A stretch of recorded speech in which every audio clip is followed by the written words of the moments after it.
हिंदुस्तान इस वक्त की खास खबरों में मैं हूं आपके साथ ज्ञान प्रकाश पांडे। नालंदा विश्वविद्यालय के नए परिसर का उद्घाटन करते हुए एक पट्टिका का अनावरण किया। प्रधानमंत्री ने एक पौधा भी लगाया। नालंदा विश्वविद्यालय के नए परिसर में प्रधानमंत्री नरेंद्र मोदी, विदेश मंत्री डॉक्टर एस जयशंकर, बिहार के राज्यपाल राजेंद्र अर्लेकर, मुख्यमंत्री नीतीश कुमार, उप मुख्यमंत्री सम्राट चौधरी और विजय सिन्हा तथा अन्य प्रतिनिधि मौजूद है। इस कार्यक्रम में 17 देशों के राजदूत भी मौजूद है। प्रधानमंत्री नरेंद्र मोदी ने उद्घाटन के अपने संबोधन में कहा कि मुझे तीसरे कार्यकाल की शपथ ग्रहण करने के बाद पहले 10 दिनों में ही नालंदा आने का अवसर मिला है। ये मेरा सौभाग्य तो है ही, साथ ही मैं इसे भारत की विकास यात्रा के एक शुभ संकेत के रूप में देखता हूँ। नालंदा एक पहचान है, एक सम्मान है। नालंदा एक मूल्य है, मंत्र है, गौरव है, गाथा है। नालंदा उद्घोष है। इस सत्य का है कि आग की लपटों में पुस्तकें भले जल जाए, लेकिन आग की लपटें ज्ञान को नहीं जला सकती और न ही मिटा सकती। अपने प्राचीन अवशेषों के समीप नालंदा का नव जागरण, यह नया कैंपस विश्व को भारत के सामर्थ्य का परिचय देगा। नालंदा बताएगा जो राष्ट्र मजबूत मानवीय मूल्यों पर खड़े होते हैं वो राष्ट्र इतिहास को पुनर्जीवित करके बेहतर भविष्य की नींव रखना जानते हैं। भारत दुनिया के लिए शिक्षा और ज्ञान का केंद्र बने। भारत की पहचान फिर से दुनिया के सबसे प्रोमिनेंट नॉलेज सेंटर के रूप में हो। नालंदा की यह धरती विश्व बंधुत्व की भावना को नया आयाम दे सकती है। इसलिए नालंदा के विद्यार्थियों का दायित्व और ज्यादा बड़ा है। आप भारत और पूरे विश्व का भविष्य हैं।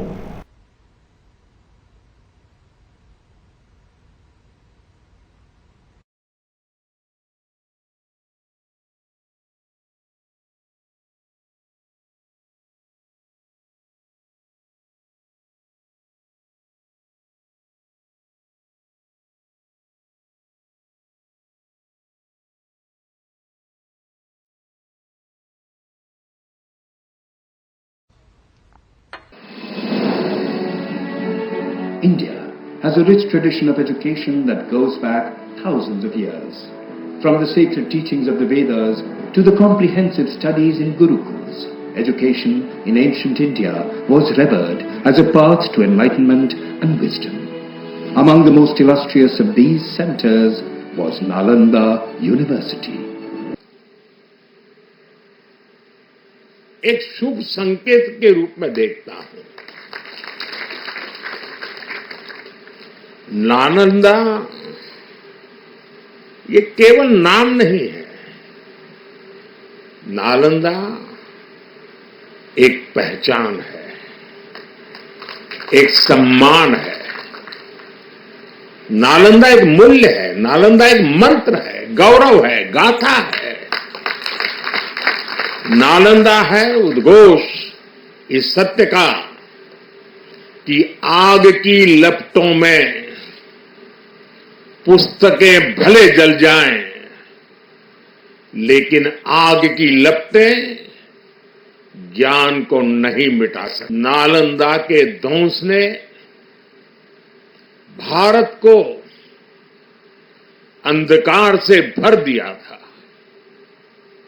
अब इसकी पुनर्स्थापना भारत के स्वर्णिम युग की शुरुआत करने जा रहा है। नालंदा का नवजागरण, ये नया कैंपस विश्व को भारत के सामर्थ्य का परिचय देगा। नालंदा बताएगा जो राष्ट्र मजबूत मानवीय मूल्यों पर खड़े होते हैं वो राष्ट्र इतिहास को पुनर्जीवित करके बेहतर भविष्य की नींव रखना जानते हैं। मुझे विश्वास है हमारे युवा आने वाले समय में पूरे विश्व को नेतृत्व देंगे। मुझे विश्वास है नालंदा ग्लोबल कॉज का एक महत्वपूर्ण सेंटर बनेगा। इसी कामना के साथ आप सभी का मैं हृदय से बहुत बहुत धन्यवाद करता हूं। Bureau report news 1 Hindustan, Nalanda, Bihar. Congress के वरिष्ठ नेता राहुल गांधी आज अपना 54वां जन्मदिन मना रहे हैं। इस बीच बहन प्रियंका गांधी के साथ राहुल गांधी पार्टी हेडक्वार्टर पहुंचे। कांग्रेस कार्यकर्ताओं ने जगह जगह पर पार्टी नेता के जन्मदिन की बधाई देने के पोस्टर लगाए, जहां उनका कार्यकर्ताओं ने फूल माला के साथ स्वागत किया। इस मौके पर कांग्रेस मुख्यालय में कांग्रेस नेता राहुल गांधी का जन्मदिन बड़ी धूमधाम से मनाया गया, जिसमें कांग्रेस के राष्ट्रीय अध्यक्ष मल्लिकार्जुन खड़गे और प्रियंका गांधी, कांग्रेस महासचिव केसी वेणुगोपाल, तमाम कांग्रेस के वरिष्ठ नेतागण मौजूद है।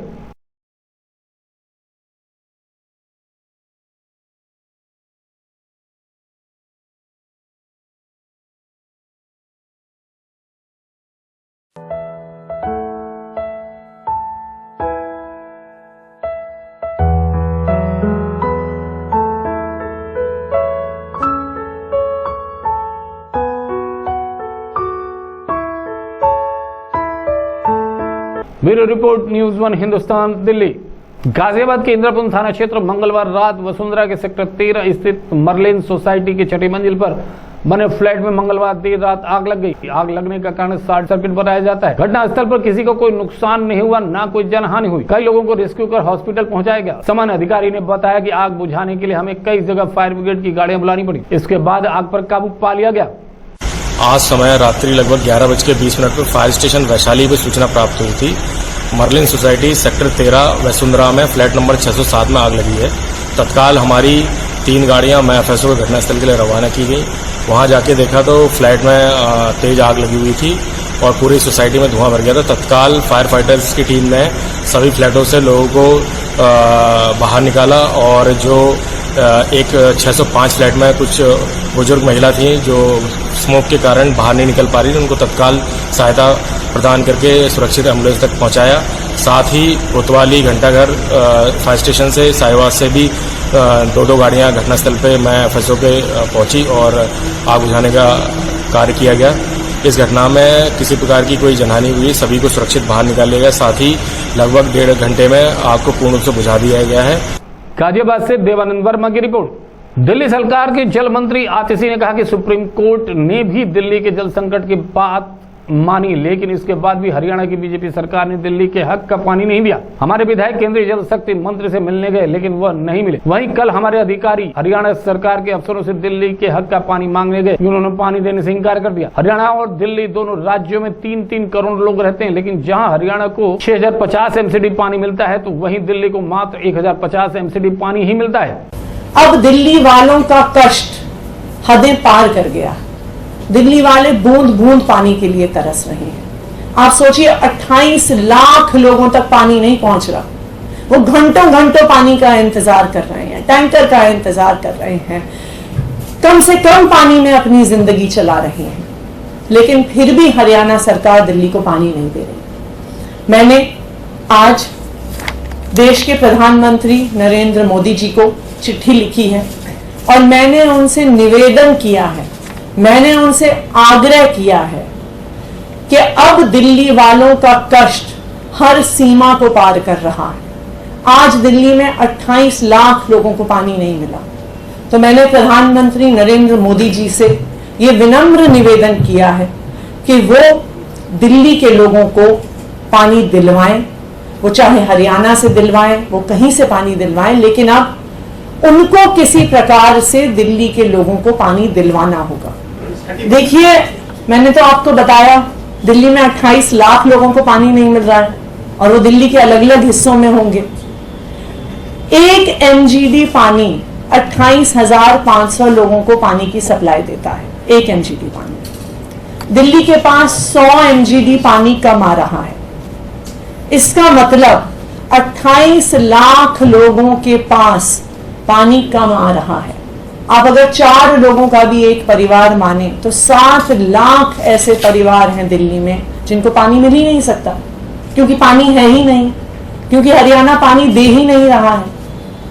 इसीलिए अब हर संभव प्रयास करने के बाद, हर लीगल प्रयास हमने कर लिया, हर एडमिनिस्ट्रेटिव प्रयास हमने कर लिया, अब अनिश्चितकालीन अनशन पर बैठने के अलावा हमारे पास कोई रास्ता नहीं बचा है।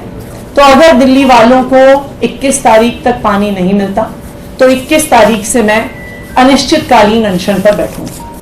Bureau report, news 1 Hindustan, Delhi. बने रहें खबरों में, देखते रहें न्यूज़ वन हिंदुस्तान। नमस्कार। आप देख रहे हैं न्यूज़ वन हिंदुस्तान।